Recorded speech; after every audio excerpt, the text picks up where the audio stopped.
Hey guys, so I just wanted to take a minute and do a little video about what I learned from the Shakedown hike that I just went on and kind of share that with y'all. And it was I'm very happy that I did it. In fact, I will be doing another one. It'll be a short one here in a couple of weeks. It's only 30 miles, but it'll be like 2 nights. So to test out some of the gear that I'm switching out that I decided that I did not like. So the first thing that I learned, and you will see that on the videos if you watch my Lone Star hiking trail videos, you'll see that I think it was around day 2 or day 3 of that hike that I started complaining about my pack like a lot. And that pack is a pack that I've used before. I've had it for about 2 years now, maybe even a little bit longer. Actually, I think it was maybe a little bit longer. Sorry. It's allergy season here in Texas, so my allergies are like completely wonkers. So excuse my voice, excuse coughing, sneezing, whatever happens during this video. Anyway, so the pack that I started out with was the Osprey Aerial 65 AG, which is this one. And I actually have the brain removed off of it. I did not hike with the brain just to reduce some weight, and I didn't really need the storage. So I noticed, and I've taken this pack with me when we were in the Black Hills of South Dakota for 2 weeks, and we were doing a bunch of hiking there. I used it when we hiked up to Black Elk Peak, which is the highest point east of the Rockies. And it was actually loaded down with camera gear then. So you're talking about the pack at that point weighed about 50 pounds. It did not weigh 50 pounds on the Lone Star Trail. But anyways, I started having issues with it. And I just decided I didn't want to do that anymore. So when we had to get off the trail due to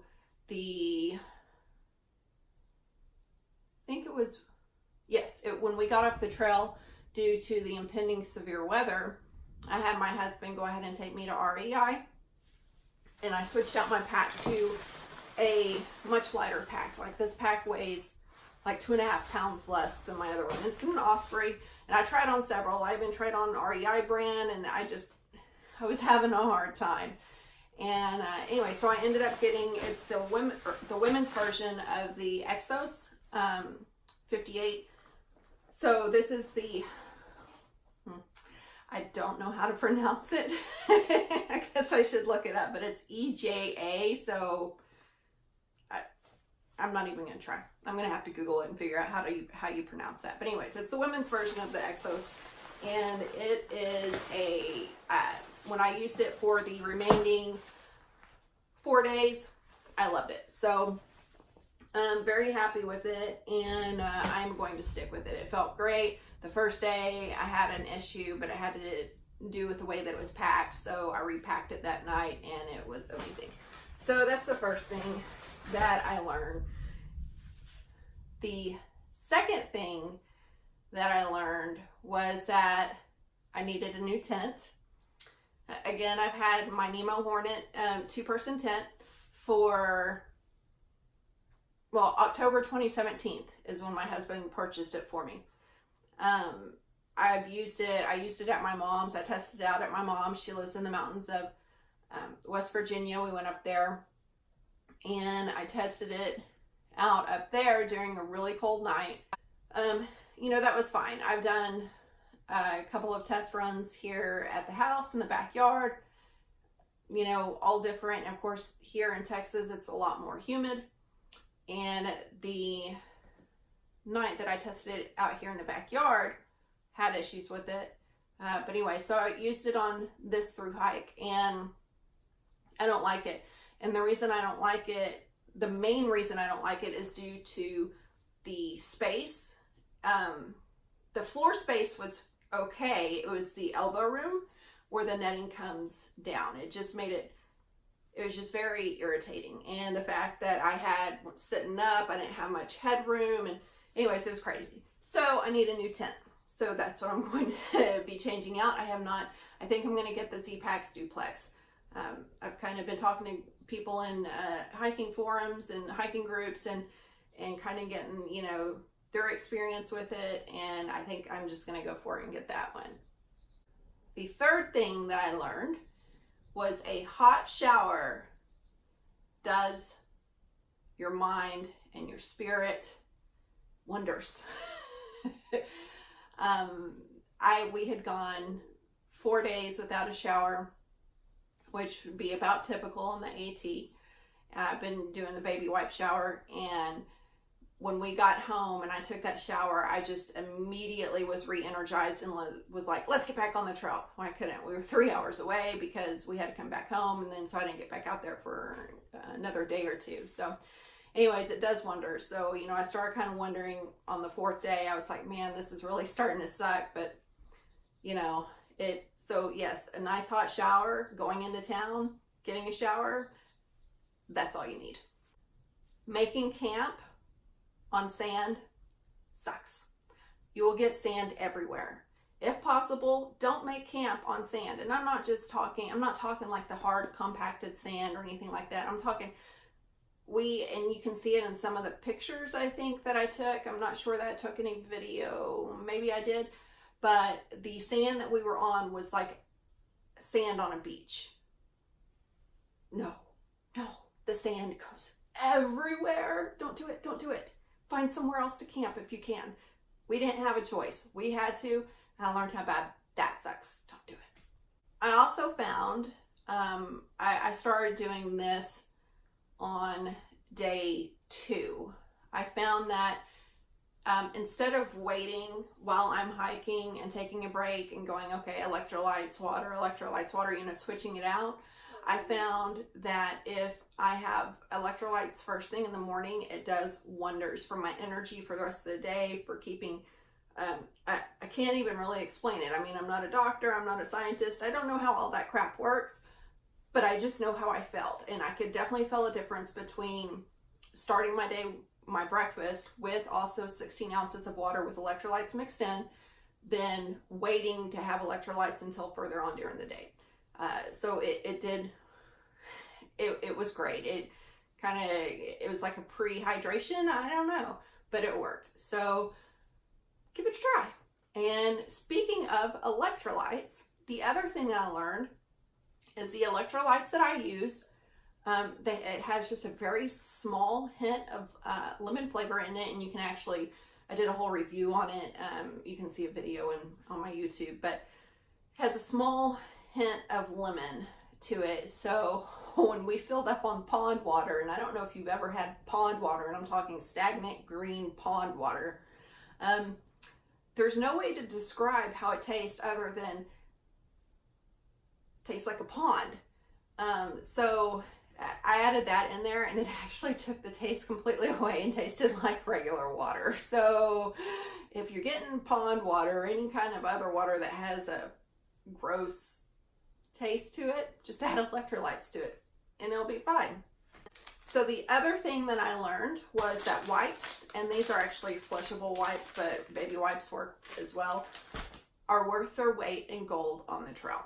And the reason being is that they have so many uses. I mean, you can give yourself a baby wipe bath, you know, every night, and it helps you just feel a little bit cleaner before you get in bed, and wipes all the nasty away. And then of course you can use it to clean off your gear if you need to. Maybe your gear got muddy or whatever the case may be. I mean, always check, you know, to make sure that it's safe to use that. But you can wipe off your gear. The other thing is, going number 2, I don't use toilet paper anymore, because, especially out there, because one, toilet paper doesn't always get everything, unless you're using a whole gob of it, which, I mean, that's just wasteful, but it doesn't get everything. So when you don't get everything back there, what happens is you'll start chafing in your butt cheeks, and it'll start itching. And trust me, you don't want that to happen when you're hiking. or any other time for that matter. So, but one baby wipe will clean you up real good back there. And as far as, you know, when I go number one, I actually do not use baby wipes, and I don't use toilet paper after I go number one. I know a lot of people shake it off. I don't shake it off. I do, but I don't. I have a Perry bottle, which for women who have had children will know exactly what this is. For everybody else, this is what the hospital gives you after you give birth, so you can fill it with water and rinse yourself down there, because it literally hurts too bad to wipe. So, and it does a great job. Obviously, when you're peeing and you do that, it does a great job of rinsing the pee away. So I use that. The one thing that I did learn, and that this is another thing, the one thing that I did learn is that using this, especially if you're using a FUD device, and that is the other thing, is, ladies, try it. A FUD device, for those who don't know, is a female urination device. If you hear thunder, I'm sorry, but we are under a severe thunderstorm watch and a tornado watch. So we may have some severe stuff come through, but I'm going to keep filming because I'm from Texas and I'm used to this. When you're out in the wilderness and you're using a FUD device, or even if it's, ladies, during that time of the month, and you can't use a FUD device, instead have to squat, it does great for rinsing all that junk off too, and keeping you smelling a little bit fresher. And the one thing that I did learn with this, though, is that an actual portable bidet would work better, because a bidet has, sorry, there is a squirrel that y'all can't see, that's on, there's a window right behind the phone. Anyway, and it's raining really bad, and that squirrel's, okay, sorry, maybe I'm like a squirrel right now. So, portable bidet works, actually, I think would work a lot better, because a bidet has an angle to it, and so when you have it like this, I mean, and you're trying to squirt, I think it would just work better. So I've ordered one, and it is a travel one, and it should still be lightweight too, from what I could see from the specs. And actually, it's not a bidet that I got, it's a nasal, like, neti pot thing, but it works kind of the same way. So I'm going to try it, because it was smaller than a portable bidet and weighed less. So I'm gonna see how that works. If it works good, I'll let you know. But yeah, so Perry bottle or a portable bidet to do the front area. I know people do the back side too, but I have frequent UTIs, so I don't even mess with that. A baby wipe is what I use to do that. So yeah, that was something else that I learned, that it would be cool to have an angled head for my Perry bottle.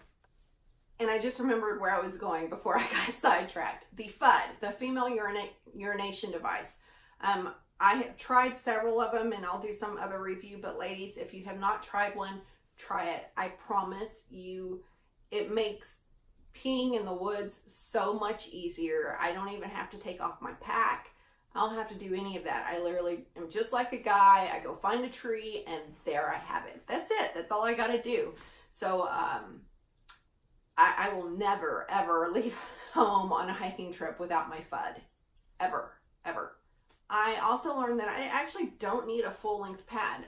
The one that I have now is the women's version of the X-Lite, and it is, I can't remember how long it is, but it's like made for a 5'7" woman.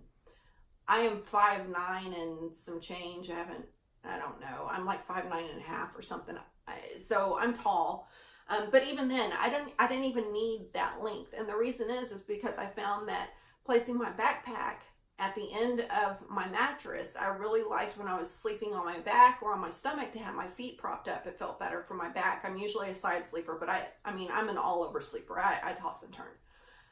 So it was kind of hard to have my pack, because I'd have to scoot down on my pad, and it was just weird. So I think I'm going to look at the short version. What I really also learned is that I really wish I could find a wide short pad.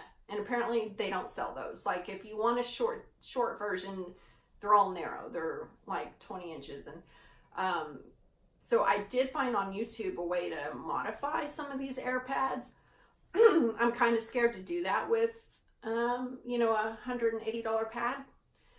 So maybe I can find one on sale, or I can find a used one and have a go. I don't know. But for any of the companies that see this, you really, really need to make wide width, short length pads.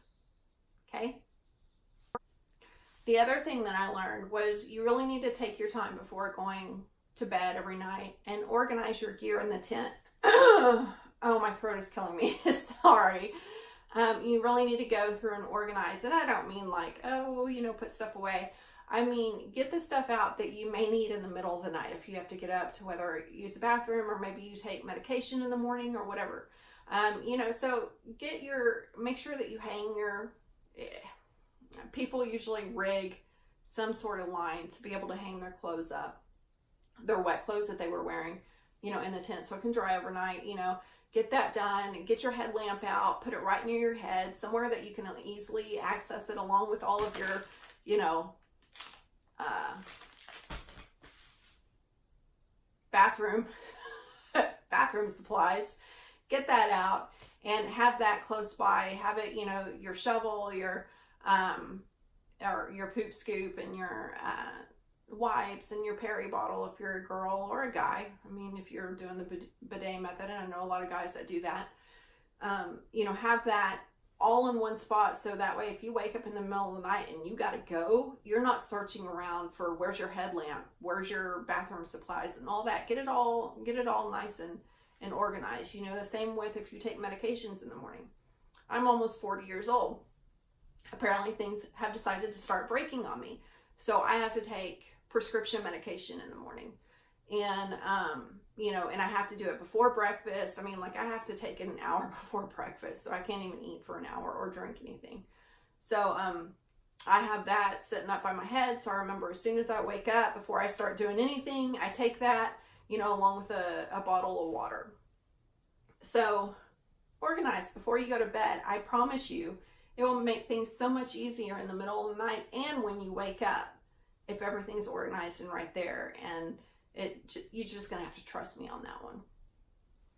And then the last thing I learned, which I kind of already touched base on, was that shakedown hikes before a long hike is a must. I mean, you need to learn, is your gear gonna work for you? Do you need to change your gear out? You know, maybe can you, like for me, the biggest thing was I brought, and if you look at my lighter pack list, you'll see how much stuff I have. I know I have a ton of stuff that I bring with me, because when I hike, I'm not hiking for speed. I'm out there and I want to be comfortable, but I don't want to carry a 60-pound pack either. But I still carry a lot of stuff.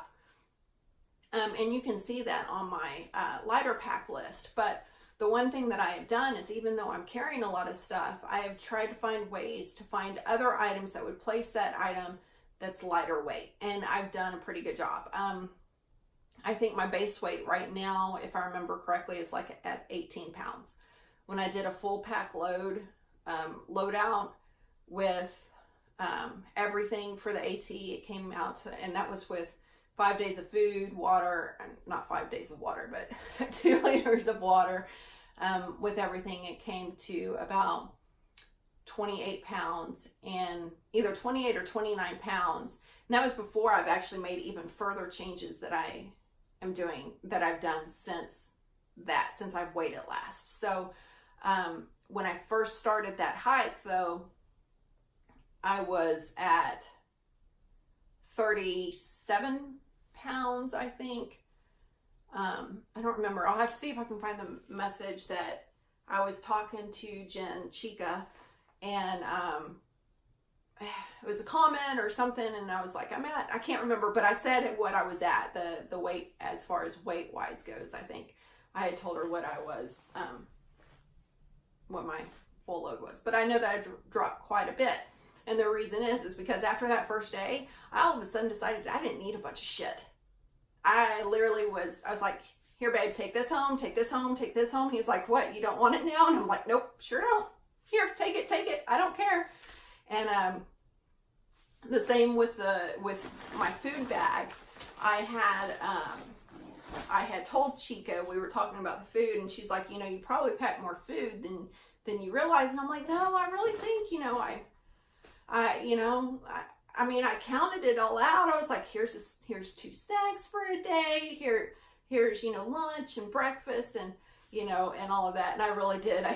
I packed way too much because I didn't eat near any of that. So, you know, that's the other thing. You learn when you're doing these shakedown hikes, you learn stuff like that. Like, you know, exactly how much food, you know, do you really need to take? You know, are you overpacking on food? Are you, do you really need everything that you're taking? You know, is there possible, if you really do want all that stuff, is it possible that there's lighter versions of those items to help you? Because I noticed that between hiking with a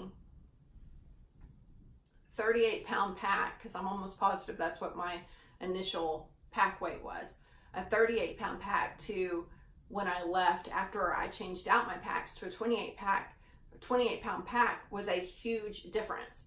And I mean, huge difference on my comfort level, on everything. So, you know, I'm even, you know, like I said, I'm still gonna go through that stuff and see what I can lighten up on. You know, there's not gonna be a lot to lighten up on, because I should also mention that 28-pound pack weight was a winter weight. That means I have my winter gear in there. And, you know, so that is a winter gear weight pack for me. But yeah, so it's important. Make sure that you do your shakedown hike. You're going to learn so much, you know, and you may go on a week-long backpacking trip and go, this ain't for me. You know, and there were times where I doubted, do I really want to do this? And it was, I mean, if you watch my videos, you'll know that I was not having a really good time on the trail. The trail was, there wasn't really much to look at, and it was damaged, and it was, you know, I had fun. You know, there were portions of the trail that I did like, but I was hiking through ankle-deep mud for miles upon miles upon miles upon miles, and it wasn't just your regular mud. It was the thick clay that just sucked your feet down. So it wasn't like you could just trample through mud. It was your foot stuck, mess with it for a couple of seconds, and then finally you could, you know, go again. So it took forever. That was the other thing. It was taking us forever to do the trail because our feet kept getting sucked down in all of this mud, and it wasn't the best of times, but I'm glad I did it, especially, you know, with my son. That was you know, that was a trip that we will never forget. We had fun, and we got to do a lot of, you know, just have some mom and son time. So that was awesome. So that is what I have learned from my shakedown hike. And I hope that, I don't know, maybe you've learned something from it, you know, that, you know, when you go on your shakedown hike, maybe you can prepare a little bit better, and, you know, you won't have so much to change out, or so much, or, you know, whatever. But if you have any questions, you can leave them in the comment section below, and I will get to them as soon as I can, or we can do a Q&A session. Maybe we'll do a Q&A session. And I don't have much longer until it's time for me to get on the AT, and I'm totally, you know, pumped about it. And I'm not going to go into much detail about that because I'll be doing another video with my official announcement. So, along with a Q&A session, because I've gotten a lot of questions and stuff about it. But I'll do that in another video, and, you know, yeah, I guess that's it. So, Nutty Hiker out. Until next time.